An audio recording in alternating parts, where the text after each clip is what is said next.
5 lives.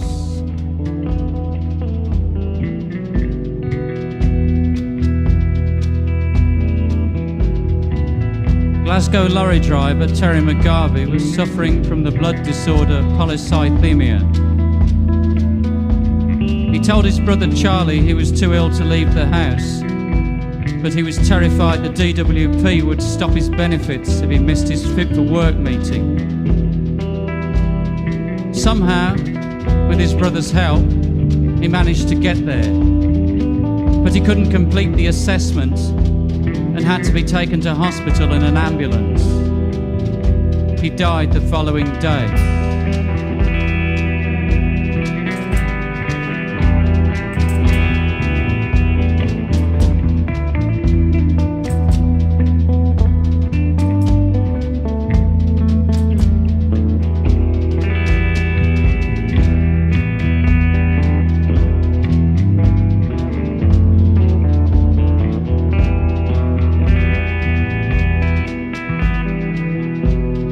38-year-old mother of 4, Elaine Morrell, died alone in a freezing cold house in Runcorn. Her benefits were stopped because she failed to attend an interview at the job centre. She was in intensive care at the time. Her mother informed the DWP of this, but it made no difference. Anyone who disagrees with the decision can appeal, was the official response. Elaine suffered from multiple health problems, including an eating disorder and severe depression. She was found at home, huddled in her coat and scarf on a November afternoon. Unable to afford her energy bills, she only put the heating on when her children got back from school.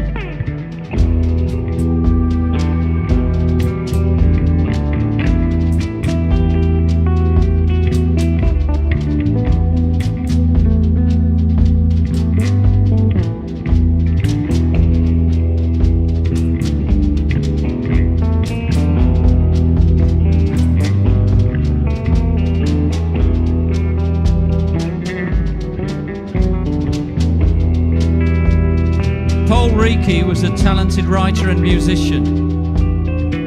Irvine Welsh called him the Poet Laureate of Leith. He took his own life after both his housing and incapacity benefits were withdrawn.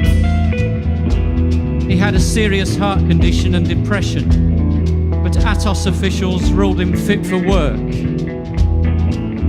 He left no suicide note, instead placing the 2 letters informing him his benefit claims were disallowed on a table close to where his body was discovered. The implication was clear.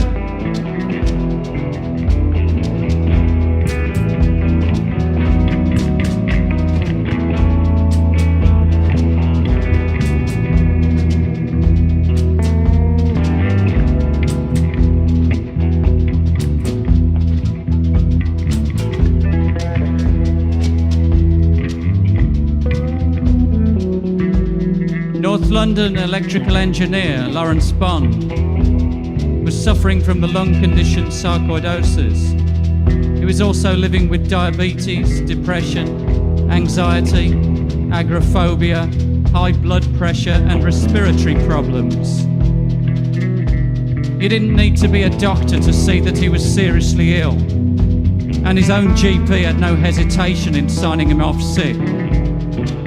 But the healthcare professionals who conducted his work capability assessment took a different view. They said he was fit. Lawrence was in the process of appealing this terrible decision and was required to attend his local job centre, an experience he found extremely stressful. He was worried about how he could possibly manage without benefits or any way of earning money. He collapsed and died of a heart attack in the street on his way home. The inquest was peremptory to say the least, with the coroner failing to even address Lawrence's treatment by the DWP as a factor in his death.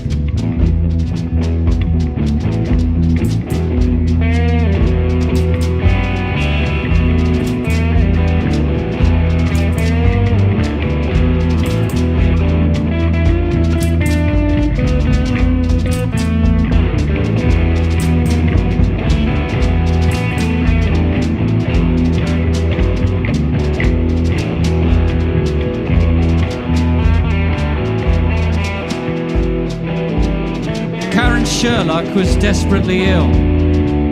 She knew she would never get better.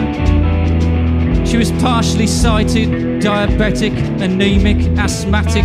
She had a heart condition and she needed a kidney transplant. This list, unfortunately, is not exhaustive. You might well think it was enough. But despite all of these issues, which made every day a struggle for her, Karen was declared fit for work by Atos, and her £96 a week ESA payments were taken away. Hard to believe as this is, the decision was actually upheld on appeal, and she was forced to take it further. In all, it took Karen 2 years to get her benefits reinstated.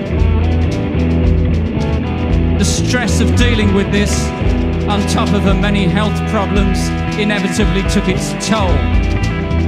She died of a suspected heart attack a few weeks later.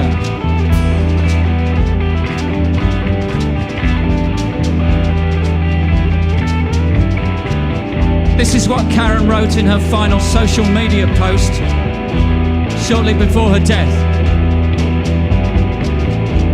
We need to be passionate about standing up for our rights. And if we can make enough noise and get enough people to listen, then we can overturn the inhumane changes this parasitic government have made.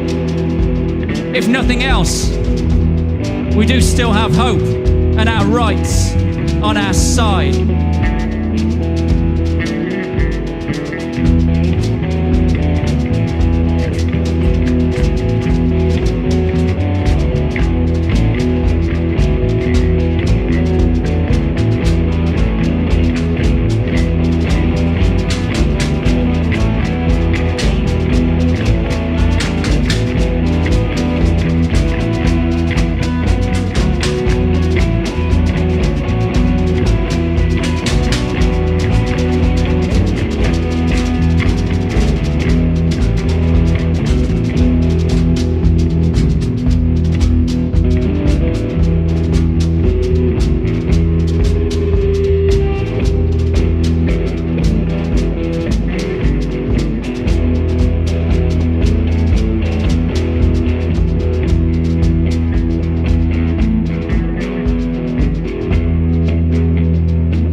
Thank you. I'd like to dedicate that one to Esther McVeigh.